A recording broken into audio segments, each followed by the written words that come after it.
বিসমিল্লাহির রহমানির রহিম। চুপ করতে হবে, চুপ করতে হবে, স্থির হতে হবে, শান্ত হতে হবে, ধীর হতে হবে। জিয়া খালেদা খালেদা জিয়া খালেদা। সবাইকে ধন্যবাদ। বিসমিল্লাহির রহমানির রহিম।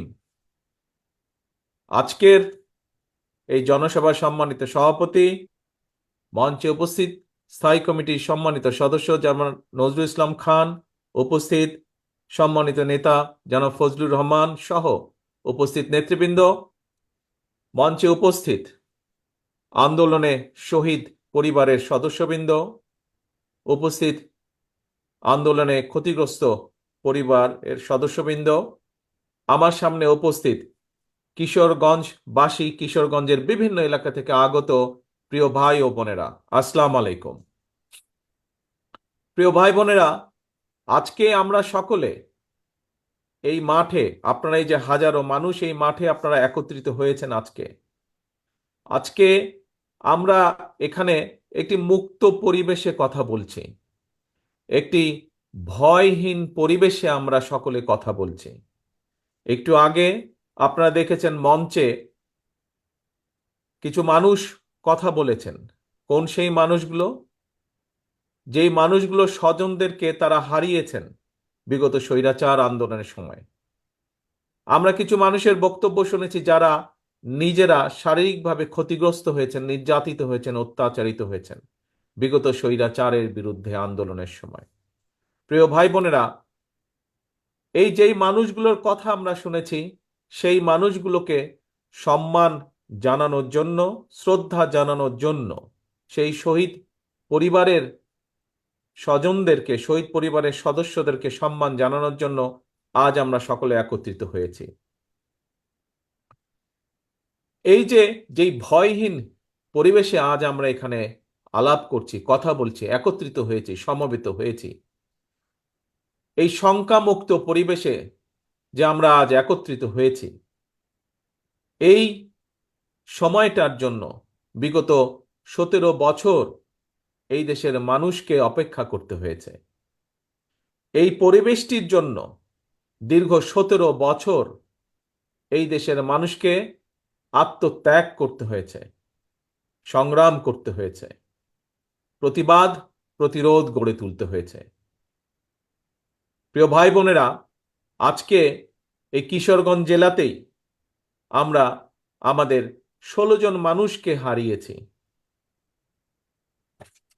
17 জন মানুষকে আমরা হারিয়েছি, 17 জন মানুষকে আমরা এই কিশোরগঞ্জের মানুষকে আমরা হারিয়েছি, যারা আত্মত্যাগ করেছেন এই দেশের মানুষের অধিকারের জন্য, নিজেদের জীবনকে আত্মত্যাগ করেছেন। 16 জন মানুষ আছেন যারা বিভিন্নভাবে ক্ষতিগ্রস্ত হয়েছেন শারীরিকভাবে, যারা ভয় পাননি, পিছিয়ে যাননি, যারা দেশের মানুষের অধিকারের কথা বলতে গিয়ে। প্রিয় ভাই বোনেরা, সারা বাংলাদেশে এরকম হাজারো মানুষ আছে, হাজারো শহীদ পরিবার আছে, যারা হাজারো শহীদ আছে, যারা আত্মত্যাগ করেছেন বিগত 17 বছরে। বিশেষ করে গত জুলাই আগস্ট মাসেই হাজারো হাজারো মানুষ আছে যাদেরকে হত্যা করা হয়েছে শুধু ঢাকা শহরেই। এর বাইরে বহু মানুষ যারা বিভিন্নভাবে ক্ষতিগ্রস্ত হয়েছেন। বিএনপি সহ, বিএনপিরই শুধু 50 লক্ষ 60 লক্ষের মতন নেতা কর্মী যারা বিগত স্বৈরাচারের সময় বিভিন্নভাবে নির্যাতিত হয়েছেন, অত্যাচারিত হয়েছেন। বিএনপির বাইরেও বহু আরো রাজনৈতিক দল আছে যাদের সদস্যরা একইভাবে বিএনপির নেতা কর্মীদের মতন অত্যাচারিত হয়েছে, নির্যাতিত হয়েছে। প্রিয় ভাই বোনেরা, এই যে এত মানুষ শহীদ হয়েছেন, এত মানুষ আত্মত্যাগ করেছেন, এত মানুষ নির্যাতিত হয়েছেন, কেন এই মানুষগুলো আত্মত্যাগ করলেন, নির্যাতিত হলেন? কারণ একটাই, এই মানুষগুলো বাংলাদেশের মানুষের, সাধারণ মানুষের রাজনৈতিক অধিকার নিশ্চিত করতে চেয়েছিল।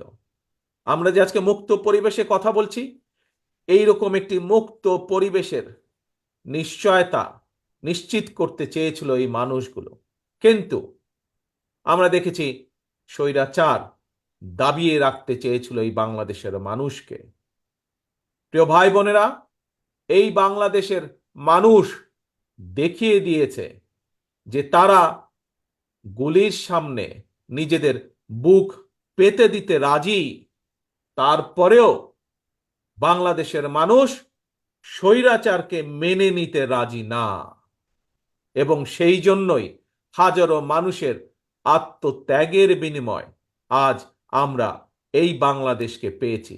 ৭১ সালে যেমন লক্ষ শহীদের আত্মত্যাগের বিনিময় এই দেশ স্বাধীন হয়েছিল, আবারও ২০২৪ সালের আগস্ট মাসে আমরা এই দেশের স্বাধীনতা, সার্বভৌমত্ব এবং মানুষের অধিকার নিশ্চিত করে স্বৈরাচারকে বিদায় করতে সক্ষম হয়েছি জনগণের সংগ্রামের মাধ্যমে, জন অভ্যুত্থানের মাধ্যমে। প্রিয় ভাই বোনেরা, এই যে এই আত্মত্যাগ, এই যে এই বিসর্জন, এটিকে আমাদের ধরে রাখতে হবে, এটির মূল্য আমাদেরকে দিতে হবে।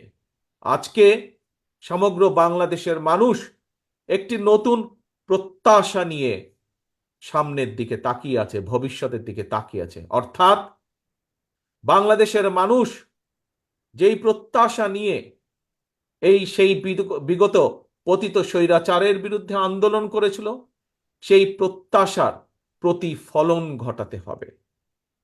১৯৭১ সালে যেভাবে মুক্তিযোদ্ধারা নিজেদের জীবন বিসর্জন দিয়েছিলেন, এটি সাম্যের বাংলাদেশ তৈরির জন্য, একটি মানবিক বাংলাদেশ তৈরির জন্য, যেই বাংলাদেশে মানুষ মুক্তভাবে কথা বলতে পারবে, যে বাংলাদেশে মানুষ তারা তাদের নিজেদের রাজনৈতিক অধিকার প্রয়োগ করতে পারবে, যে বাংলাদেশে মানুষ অর্থনৈতিকভাবে মুক্তি অর্জন করতে পারবে, সেই বাংলাদেশকে আমাদের গড়ে তুলতে হবে।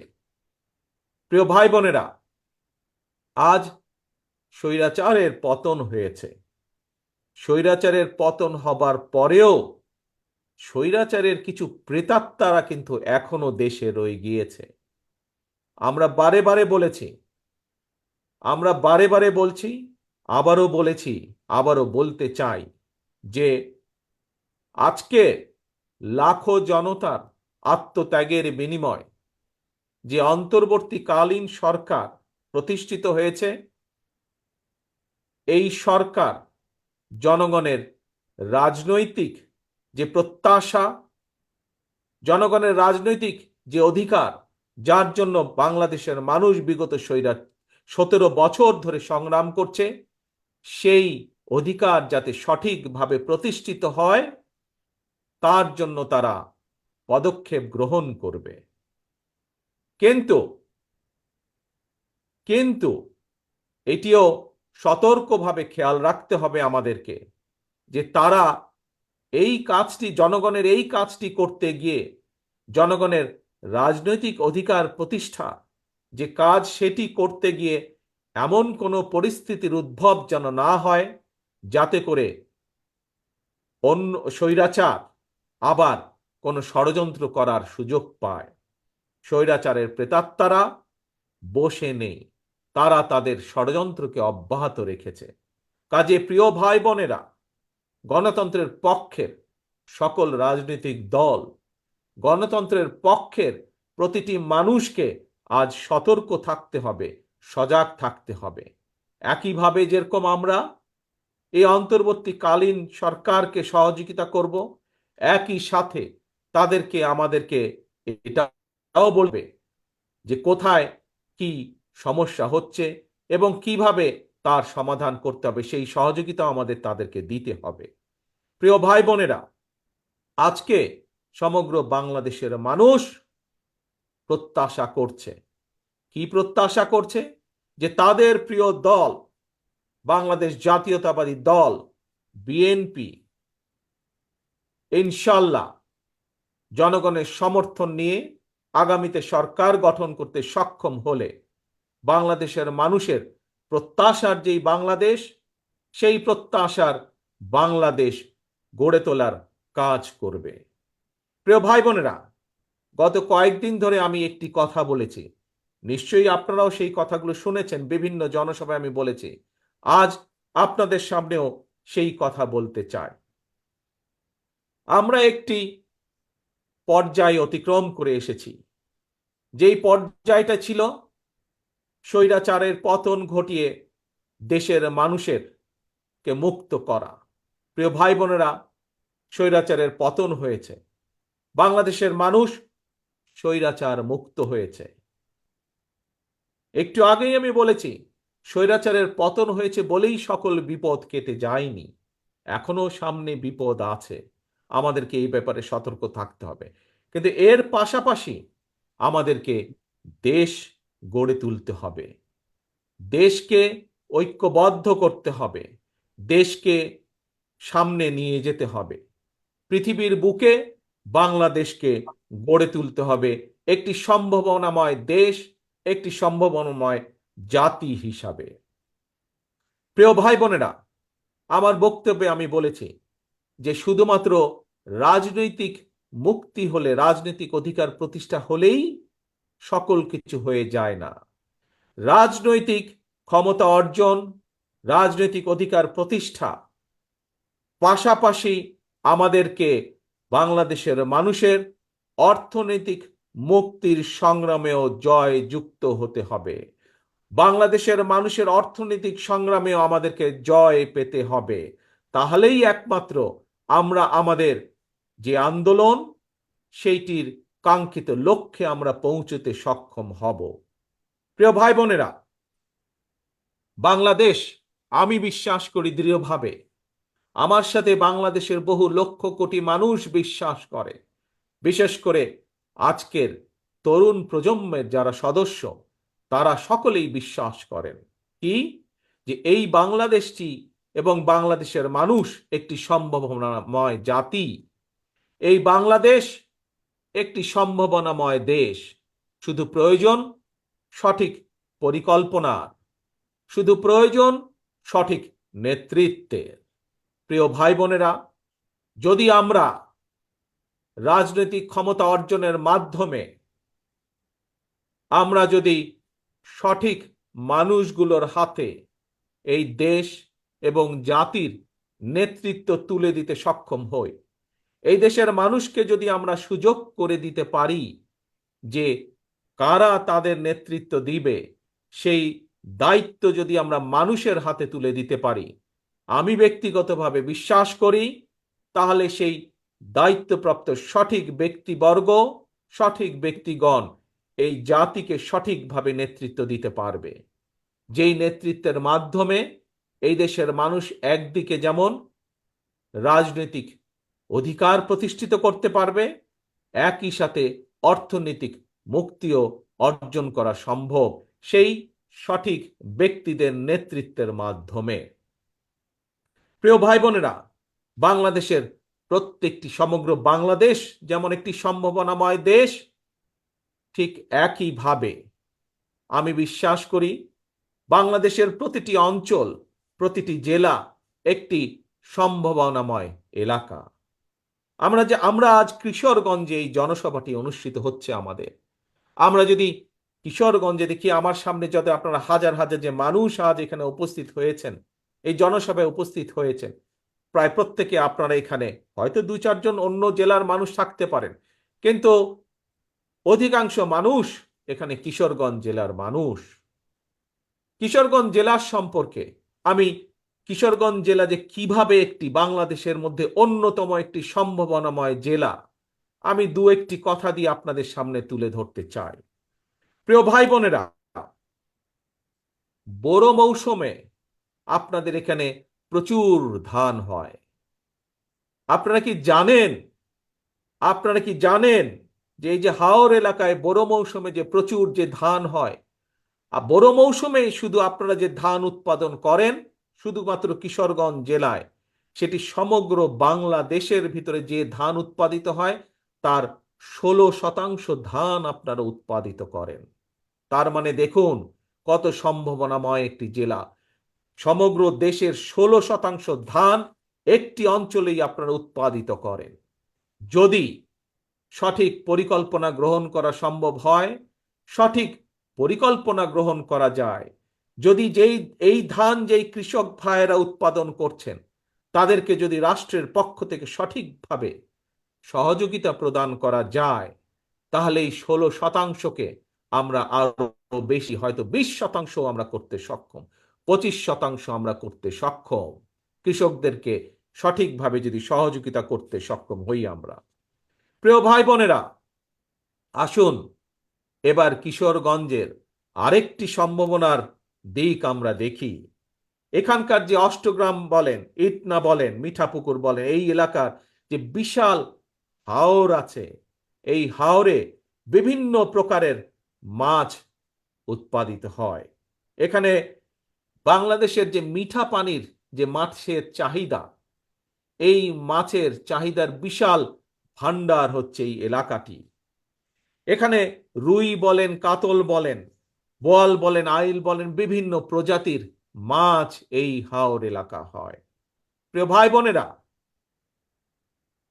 বিদেশে এই মাছ কেন আমরা রফতানি করতে সক্ষম হব না? আজকে যদি আমাদের গার্মেন্ট শিল্পের পোশাক রফতানি করে যদি বাংলাদেশ কোটি কোটি বৈদেশিক মুদ্রা বছরে অর্জন করতে সক্ষম হয়, তাহলে কেন আমরা কোনোদিন, যদি আমরা সঠিকভাবে পরিকল্পনা গ্রহণ করতে সক্ষম হই, যদি আমরা মৎস্য চাষী যারা আছেন তাদেরকে যদি সঠিকভাবে রাষ্ট্রের পক্ষ থেকে সহযোগিতা দেওয়া যায়, তাহলে গার্মেন্টস শিল্পর মাধ্যমে যেমন বিশ্বে বাংলাদেশের একটি পরিচিতি, ঠিক একইভাবে মাছ রফতানি করেও আমরা বাংলাদেশে কে পরিচিত করে দিতে পারবো বিশ্বের দরবারে। প্রিয় ভাই বোনেরা, আমাদেরকে বিষয়টি এভাবে চিন্তা করতে হবে।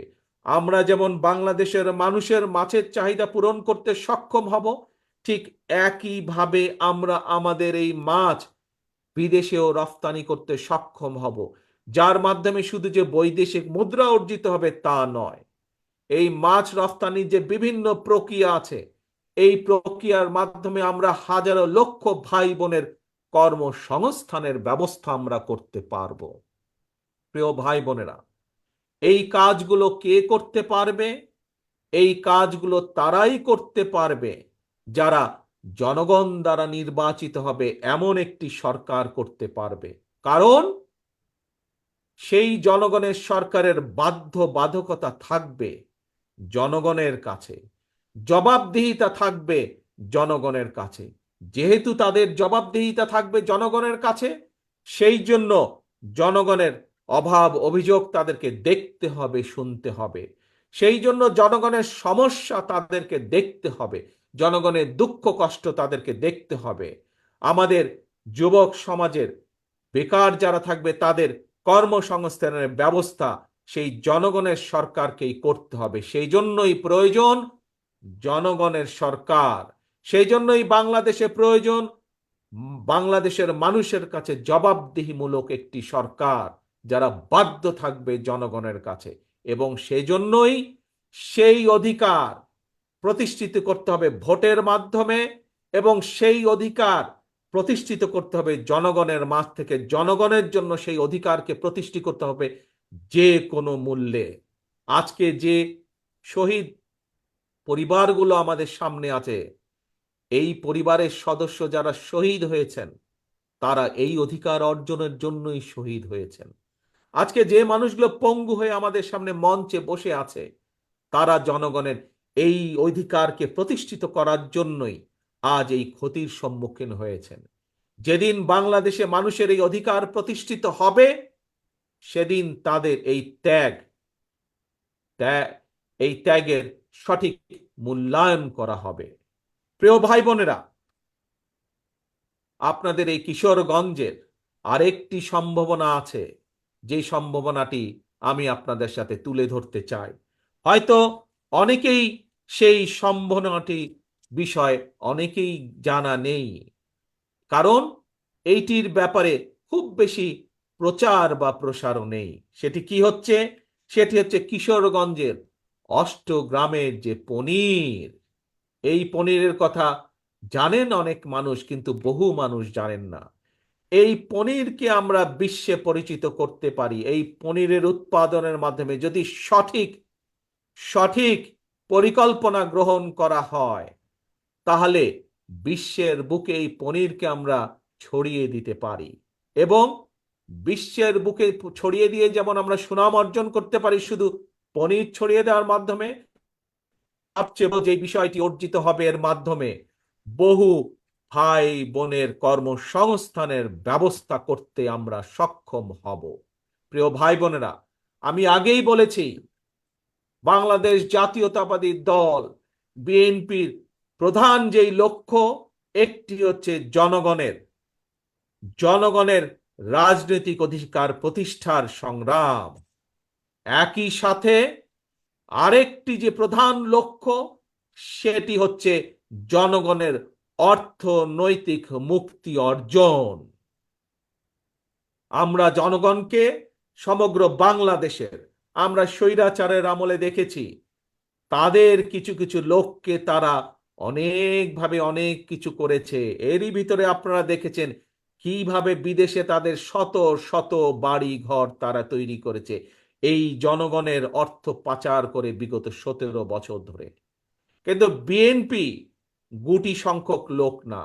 বিএনপি চায়, বাংলাদেশ জাতীয়তাবাদী দল চায়, এই যে আপনারা আজকে মার্চে যে হাজার হাজার মানুষ যারা এখানে উপস্থিত হয়েছেন, আপনাদের মতন সারা বাংলাদেশে এরকম গ্রামে গঞ্জে ছড়িয়ে থাকা যে কোটি কোটি মানুষ, সাধারণ মানুষ আছে, প্রত্যেকটি মানুষকে অর্থনৈতিকভাবে শক্তিশালী বুনিয়াদের উপরে বিএনপি মানুষকে প্রতিষ্ঠিত করতে চায়। এটি হচ্ছে বাংলাদেশ জাতীয়তাবাদী দলের অন্যতম লক্ষ্য। প্রিয় ভাই বোনেরা, এখন আপনাদের সামনে আমি আমার একটি ইচ্ছার কথা তুলে ধরতে চাই। একজন রাজনৈতিক কর্মী হিসাবে এইখানে মঞ্চে যেমন আমার বহু নেতৃবৃন্দ বসে আছেন, প্রত্যেকটি নেতৃবৃন্দ, প্রত্যেকটি কর্মী, রাজনৈতিক কর্মীর মনের মধ্যে কিন্তু একটি বাসনা থাকে, ইচ্ছা থাকে। কি সেটি? যে একজন রাজনৈতিক কর্মী হিসাবে যখন তার সামনে সুযোগ আসবে, সে তার এলাকার জন্য, সে তার এলাকার মানুষের জন্য কিছু কাজ করতে চায়। হয়তো কেউ কেউ তার যেই মাপের কর্মী বা যেই মাপের নেতা, সে সেভাবে চিন্তা করার চেষ্টা করে। কেউ চায় তার এলাকার, সে যদি সুযোগ পায় তাহলে তার এলাকার একটি রাস্তা সে তৈরি করবে। কেউ চায় সে যদি সুযোগ পায়, তার পক্ষে যদি সম্ভব হয়, এলাকার মানুষের সমস্যা হয়তো একটি ব্রিজ, সেই ব্রিজটি তৈরি করবে। কেউ চায় স্কুল স্থাপন করতে, কেউ চায় হাসপাতাল স্থাপন করতে এলাকার মানুষের জন্য। একজন রাজনৈতিক কর্মী হিসাবে, প্রিয় ভাই বোনেরা, আমিও একজন রাজনৈতিক কর্মী। আমারও একটি ইচ্ছা আছে যে কোনোদিন যদি আল্লাহ রহমতে বাংলাদেশের মানুষের সমর্থনে আমাদের পক্ষে যদি সম্ভব হয় দেশের জন্য কাজ করার অতীতের মতন, দেশের মানুষের জন্য কাজ করার অতীতের মতন, তাহলে আগামী দিনে আমি একটি কাজ করতে চাই এই বাংলাদেশের মানুষের জন্য। বিশেষ করে গ্রাম থেকে শুরু করব এই কাজটি। ধীরে ধীরে হয়তো শহর পর্যায়ে যাব আমরা, কিন্তু যেহেতু বাংলাদেশের অধিকাংশ মানুষ বসবাস করেন বাংলাদেশের গ্রামগুলোতে, জেলা পর্যায়ে, উপজেলা বা থানা পর্যায়ে, গ্রাম পর্যায়ে, সেই জন্য তাদের কাছে এই পরিকল্পনা বা কাজটি আমি নিয়ে যেতে চাই। কি সেই আমার পরিকল্পনা? আমার পরিকল্পনাটি হচ্ছে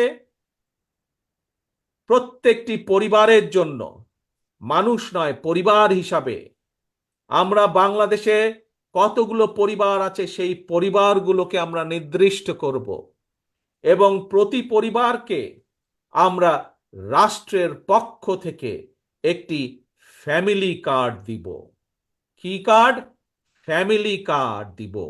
এখন জিজ্ঞেস করতে পারেন এই ফ্যামিলি কার্ডটি কি? এই ফ্যামিলি কার্ডটি হবে সেই পরিবারের মায়ের নামে, বা সেই পরিবারের যে গৃহিণী থাকবেন তার নামে এই ফ্যামিলি কার্ডটি হবে।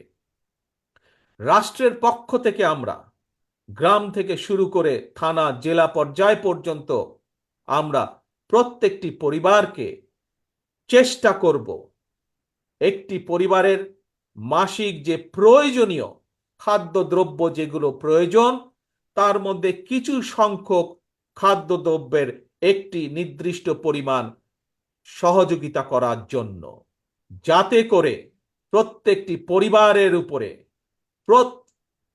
যাতে করে প্রত্যেকটি পরিবার মাস শেষে রাষ্ট্রের এই সহযোগিতা পেলে কিছুটা হলেও তাদের স্বস্তি বোধ হয়, কিছুটা হলেও তারা নিজেদের যে সেভিংস, নিজেদের যে সঞ্চয়, সেটির পরিমাণ বৃদ্ধি করতে সক্ষম হয়। এবং তার ফলে এই সহযোগিতাটা যদি আমরা কয়েক বছর ধরে চালু রাখতে পারি, তাহলে আমি বিশ্বাস করি বাংলাদেশের গ্রামের পরিবারগুলো, গ্রামের মানুষগুলো সচ্ছলতার একটি পর্যায়ে উঠে আসতে সক্ষম হবেন। অর্থাৎ রাষ্ট্র সরাসরিভাবে প্রত্যেকটি পরিবারের পাশে, রাষ্ট্রের সামর্থ্য অনুযায়ী প্রত্যেকটি পরিবারের পাশে দাঁড়ানোর চেষ্টা করবে, তাদেরকে সহযোগিতা করার চেষ্টা করবে, তাদেরকে সাহায্য করার চেষ্টা করবে, যাতে করে তারা স্বাবলম্বী হয়ে উঠতে পারে। প্রিয় সহকর্মীবৃন্দ, দেশ এবং জাতির ব্যাপারে, দেশ এবং জাতিকে নিয়ে একজন রাজনৈতিক কর্মী হিসাবে আমার আরো কিছু পরিকল্পনা আছে, যেই পরিকল্পনাগুলো পর্যায়ক্রমিকভাবে আমি আপনাদের সামনে ধীরে ধীরে তুলে ধরব। আজ একটি পরিকল্পনার কথা আপনাদের সামনে তুলে ধরলাম, ফ্যামিলি কার্ড। এবং এই কার্ডের, আমি আগেই বলেছি, এই কার্ডটি কার নামে হবে? এই কার্ডটি সেই পরিবারের গৃহিণী, 4 জনের একটি পরিবার, রাষ্ট্রের পক্ষ থেকে সহযোগিতা প্রদান করা হবে। এবং এই ফ্যামিলি কার্ডটি হবে সেই পরিবারের মা বা সেই পরিবারের যে গৃহিণী থাকবেন তার নামে, যাতে করে আমরা বাংলাদেশের অর্ধেক জনসংখ্যার অর্ধেক হচ্ছে নারী, যাতে করে আমরা নারীদের ক্ষমতায়ন বৃদ্ধি করতে পারি, যাতে করে স্বাবলম্বী করে তুলতে পারি আমরা বাংলাদেশের মা বোনকে, সেটিও হবে তার অন্যতম একটি লক্ষ্য এই ফ্যামিলি কার্ডের। প্রিয় ভাই বোনেরা, আপনাদের সামনে আজ আমি যেই কথাগুলো তুলে ধরলাম, যেই কথাগুলো আপনাদের সামনে আমি বললাম, তার লক্ষ্য এবং উদ্দেশ্য একটি। কি সেই লক্ষ্য এবং উদ্দেশ্য? বাংলাদেশকে সামনে নিয়ে যাওয়া। আমরা বাংলাদেশের মানুষকে স্বাবলম্বীভাবে গড়ে তুলতে চাই অর্থনৈতিকভাবে। আমরা বাংলাদেশের মানুষের রাজনৈতিক অধিকারকে প্রতিষ্ঠিত করতে চাই, এবং এটিই হচ্ছে আমাদের লক্ষ্য, এটিই হচ্ছে আমাদের উদ্দেশ্য। কিন্তু এই লক্ষ্য এবং উদ্দেশ্যকে বাধাগ্রস্ত করার জন্য স্বৈরাচারের দোসররা এখনো তাদের ষড়যন্ত্রকে অব্যাহত রেখেছে। প্রিয় ভাই বোনেরা, আজ যেই শহীদদেরকে আমরা সম্মান দিয়েছি এখানে, সেই শহীদদের আত্মত্যাগকে যদি মূল্যায়ন করতে হয়, আজ যেই পঙ্গু ভাই বোনদের বা ক্ষতিগ্রস্ত আমাদের সহকর্মী ভাই বোনদেরকে যে আমরা যেই সম্মান দিয়েছি, তাদের সেই সম্মানকে যদি মূল্যায়ন করতে হয়, তাদের আত্মত্যাগকে যদি মূল্যায়ন করতে হয়, তাহলে আজ দল মত নির্বিশেষে আমাদের সকলকে ঐক্যবদ্ধ থাকতে হবে। ঐক্যবদ্ধ থাকতে হবে আমাদেরকে এই দেশের স্বার্থে, দেশের মানুষের স্বার্থে ঐক্যবদ্ধ থাকতে হবে। আমরা বিগত দিনে দেখেছি যে স্বৈরাচার সময় তারা ক্ষমতা ধরে রাখার জন্য তারা বিভিন্ন অপবাদ দিয়ে জাতিকে বিভক্ত করার চেষ্টা করেছিল। তারা, বাংলাদেশ জাতীয়তাবাদী দল বিভক্তি চায় না। আমরা চাই জাতিকে ঐক্যবদ্ধ করতে। আমরা চাই আমরা সকল দল মত নির্বিশেষে, বাংলাদেশে বিএনপি যেমন আছে, বাংলাদেশে অন্য আরো রাজনৈতিক দল আছে। আপনারা দেখেছেন, কয়েকদিন আগে আপনারা দেখেছেন, আমরা বলেছি দলের পক্ষ থেকে যে আমরা দলের পক্ষ থেকে 31 দফা একটি পরিকল্পনা বা কর্মসূচি আমরা ঘোষণা করেছি। এই 31 দফায় আমরা পরিষ্কারভাবে তুলে ধরেছি যে আমরা চাই আমরা সকলকে নিয়ে সরকার গঠন করতে। আমাদের সাথে বিশেষ করে আমাদের সাথে বিগত 17 বছরের স্বৈরাচার বিরোধী আন্দোলনের সময় যে সকল রাজনৈতিক দলগুলো আমাদের সাথে ছিলেন, যে সকল রাজনৈতিক দলের নেতৃবৃন্দ আমাদের সাথে ছিলেন এবং এখনো আছেন, আমরা চাই দল মত নির্বিশেষে সকলকে নিয়ে এই জাতি গঠন করতে, সকলকে নিয়ে এই দেশকে পুনর্গঠন করতে। প্রিয় ভাই বোনেরা, প্রিয় ভাই বোনেরা, দেশনেত্রী খালেদা জিয়া একটি কথা বলেছিলেন যে এই দেশের বাইরে দেশনেত্রী খালেদা জিয়ার কোনো ঠিকানা নেই। বাংলাদেশের বাইরে দেশনেত্রী খালেদা জিয়ার কোনো ঠিকানা নেই। দেশনেত্রীর খালেদা জিয়ার সন্তান হিসাবে আজ আপনাদের সামনে একইভাবে আমিও বলতে চাই, বাংলাদেশের বাইরে আমার কোনো ঠিকানা নেই। কাজেই এই দেশই আমার ঠিকানা, এই দেশই আমার প্রথম ঠিকানা, এই দেশই আমার শেষ ঠিকানা। কাজেই এই দেশকে জন্য আমরা, এই দেশের মানুষের ভালো কিছু করার জন্য আমাদের সকল প্রকার সকল প্রকার আমাদের সব সব রকম প্রচেষ্টা আমাদের থাকবে। প্রিয় ভাই বোনেরা, কাজেই এই দেশই আমাদের প্রথম, এই দেশই আমাদের শেষ বাংলাদেশ। আসুন আজকে আমরা এখানে সকলে মিলে প্রতিজ্ঞা গ্রহণ করি। কি সেই প্রতিজ্ঞা? যেই শত হাজার মানুষ আত্মত্যাগ করেছেন স্বৈরাচারকে বিদায়ের জন্য, যেই হাজারো মানুষ নিজেদের ক্ষতির সম্মুখীন হয়েও দমে যাননি স্বৈরাচারকে বিদায় করার জন্য, সেই মানুষগুলোকে সম্মাননা জানিয়ে, সেই মানুষগুলোর আত্মত্যাগকে মূল্যায়ন করে আমরা সকলে ঐক্যবদ্ধ থাকি।